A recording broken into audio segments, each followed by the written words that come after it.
Улаанбаатар хотод хүүхдийн сүү гэдэг хөтөлбөр хэрэгжүүлж эхэлж байгаа. Тэгээ энэ жил 1-ээс 5 дугаар ангийн хүүхдүүдэд 7 хоногт 2-оос 3 удаа сүү өгөхөөр ийм хөтөлбөр хэрэгжээд эхэлж байна. Энэ хүүхдүүд нэлээд дуртай байна, ээж аавууд бас ам сайтай байна. Энэ сүү хөтөлбөр хэрэгжүүлэх болсон гол шалтгаан бол Дэлхийн эрүүл мэндийн байгууллагын судалгаагаар монголчуудын сүүн бүтээгдэхүүний хэрэглээ дэлхийн дунджаас их бага байна гэдэг ийм судалгаа гарсан. За ингээд бид сая сүү хөтөлбөрөөр хэрэгжүүлж эхлээд энэ жил эхний ээлжинд бид нар 190 мянган хүүхдэд өгч байгаа. 190 мянган хүүхд гэдэг бол бас нэлээдгүй тоо. Ирэх жил бидний өгөх хүүхдийн тоо бараг 470 мянга руу хүрэх юм. 470 мянга. Тэгэхээр энэ хүүхдүүдэд сүү өхийн тулд сүүний үйлдвэрүүдэд сүү нийлүүлэх одоо фермерүүдийн сүүний үнэний гарц одоо сүүний үнэний гарц яг энэ төвшин хангаж чадах уугүй юу гэдэг дээр бас манайхан судалгаа хийгээд фермерүүдийг ер нь нэлээд үнэтэй болгох ялангуяа өвлийн улиралд сүүний үйлдвэрүүдэд шингэн сүүний нийлүүлэлт одоо дутагддаг энэ үеийг нөхөх ийм хөтөлбөр бас давхар хийх юм байна гэдэг ийм шийдэл гаргасан. За эхний ээлжинд та бүхэн сүүний үнэ одоо хөнгөлтөө зээлээр авахыг дэмжиж гэнэ үгүй юу гэдгийг би эхний ээлжинд сонсохыг хүсэж байгаа. Сүүний үнэ хөнгөлтөө зээлээр одоо манай энэ барьцааны 21 малчт маань одоо авах сонирхол байна уугүй юу гэдгийг та хэдээс сонсъё. За дэмжиж байгаа нь гар өргөчээ. Тэгвэл ерөөсө бүгд босч ярихгүй. За энд бараг за татгалзаж байгаа хүн байна уу? За байхгүй байна тийм үү? За энийг бол дэмжиж байна. За хоёр дахь зүйлийг би яриа. Хэдүүлээ ямар үйлдвэрийн үнэ авахыг бол би мэдэхгүй. Тэрийг та хэд өөрсдөө шийдэх хэрэгтэй.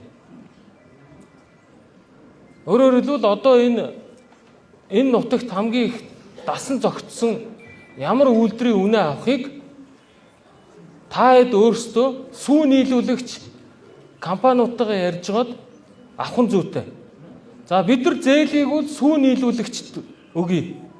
Ингэ шийдээ. За дараагийн миний нэг ярих юм. Би ч өөрөө бас хэд хэдэн гадны фермерүүдээр орж үзсэн. Сайлын үнэ гэдэг бол заавал амын хөдөлгөх юмтай байж сүүгээ өгдөг гэдэг л зарчимтай юм байна. Тэгэхээр энэ барьцаа орчинд би дүүргийн засаг даргыг ир гэдгийн гол агуулга нь одоо нэг хоршиж энэ ашиглагдахгүй байгаа тариалангийн талбайнуудыг айлуудад хоршуулж өгье. Өгсөн газраа зүгээр бас өгөөд хайчих биш. 2027 онд бид нар үргэлжлүүлээд 26 онд бол үнээг шийдэе. 27 онд одоо тэр услгаатай тариалан эрдэн шиш юм уу юу гэдгийг царгас тарихтан зориулсан тийм тариалтыг дэмжсэн бас нэг хөнгөлөлтөө зээл олгож ийм хөтөлбөрийг хэрэгжүүлээ гэсэн ийм хэдэн санаа яриа л гэж өнөөдөр та хэд дээр ирсэн. Сая нөгөө ярьсан газар гэдэг хамгийн гол чухал байгаа байхгүй юу? Ферм хөгжүүлэхэд газар хамгийн чухал. Одоо бид нар ч ерөөс газаргүй нөгөө нэг айлынхаа 0.7 газартайгаа фермер эхлэх гээд ингэж яваад байгаа. Тэгээд миний санаа бол манай гүнд дээр 3 оршоо байдаг. Тэр 3 оршоо дундын оршоо болоод энэ хойдлын цагаан чулуудад одоо нэг бараг 200 газар эзэнгүй ингэж нийслэлийн мэдлийн газар байдаг. Эндээсээ ингэж бид нар одоо юу кадастраар чиглэлээр байна уу одоо ингэ өхөр оруулж ирэх юм бол ингэ хөгжүүлээд цаашаа аваад явж болж чадхаар байгаа шүү. Энэний саналыг харж үзээрэй гэж хэлмээр байна. Тэр газрыг дүүргийн засаг даргаад би үүрэг өгж байна. Гол нь яаж та хэд хоршиж тэн дээрээ юм тарих уу гэдэг нь та нарын асуудал болох байх. Энэ жил бол би 26 оны хотын төсөв дээр тариалттай холбоотой ямар нэгэн дэмжлэг байхгүй. Энийг би 27 онд тариалтыг дэмжих ийм төслөтрүүдийг бид нар мөн л ялгаагүй нөгөө та нарын сүү нийлүүлдэг компаниудаар нь дамжуулж бид нар зээлийн олгоё. Хот ингээд нэг малчин нэг үртээ үнэний мөнгө эргэн төл тракторын мөнгө эргэн төл гэдэг ийм ажил их бүтэж байхгүй. Тэрний оронд Сүү хувьцаат компани байд юм уу? Апо хувьцаат компани байд юм уу?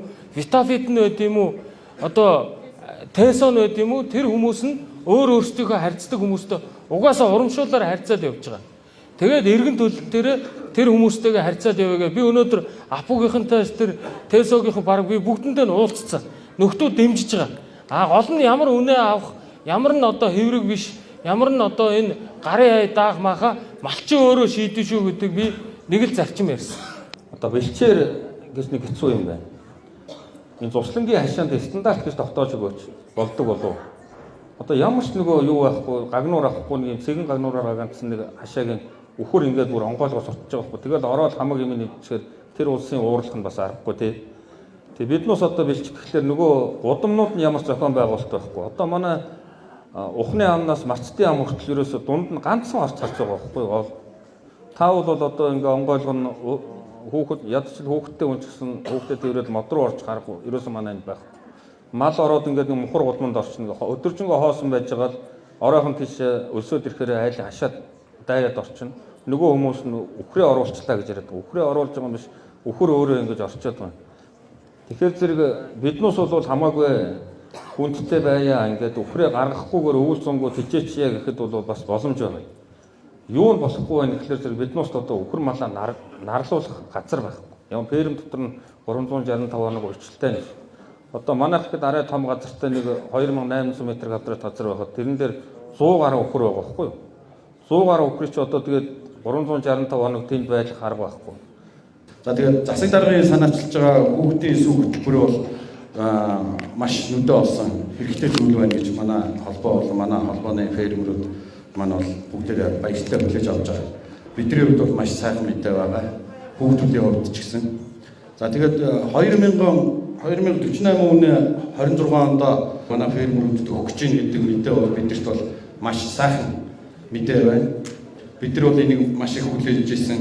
Ер нь бол ингээд үхэр сүргээ сайжруулах тал дээр хов бүртээ хийсэн ч гэсэн үнэхээр импортын үнийг худалдаж аваад үхрээ сайжруулах тийм боломж олцоо манай фермүүдээр айгүй дутмаг байсан. Яг тэгвэл нөгөө ашигт ажиллагаа багтаа маш бага ашиг дээр амьдарч байдаг улсууд учраас тэр үнэтэй импортын үнэнийг өөрсдөө зээл аваад эргүүлээд төлөх боломж айгүй дутмаг байсан. Тэгээ энийг олж хараад ингээд сонгохоор та ийм хөтөлбөрийг дэвшүүлээд явж байгаа маш их баярлж байна. Би үнэ хуваарлахтаа нэг зарчмаас эхлэв шүү. Эхлээд жижиг фермерүүдийн хэрэгцээг хангаж дуусчиж том фермерүүдэд үнэ өгөх гэдэг энэ зарчмаар явна шүү. Эхлээд жижигээс эхлэв шүү. За жижиг фермерүүд нэг зүйлийг анхаараарай. Би ч одоо шулуухан өвгтэй хүн. Яг тэжээж чадах тэр потенциалаа сайн бодж иж эн чинь өөрөө бас гадны үнэ мал Монгол үнэ шиг биш хэврэгхэн эд аманд нь хийх юмыг дулаан байлгах юм уу айгүй сайн тооцоод чадна гэдэг тэр тооцоон дээрээ тоогоо өгөөд тэрийг одоо хөдөөчгөн газар энэ дүүргийн хөдөөчгөн газар хоёр хамтан зохион байгуулах байх. Тэгээд тэр тоонуудаа ягаад за энэ малчин бол энэ нийлүүлэгч юм байна. За эдний тэр нь тэдийг өгнө шүү.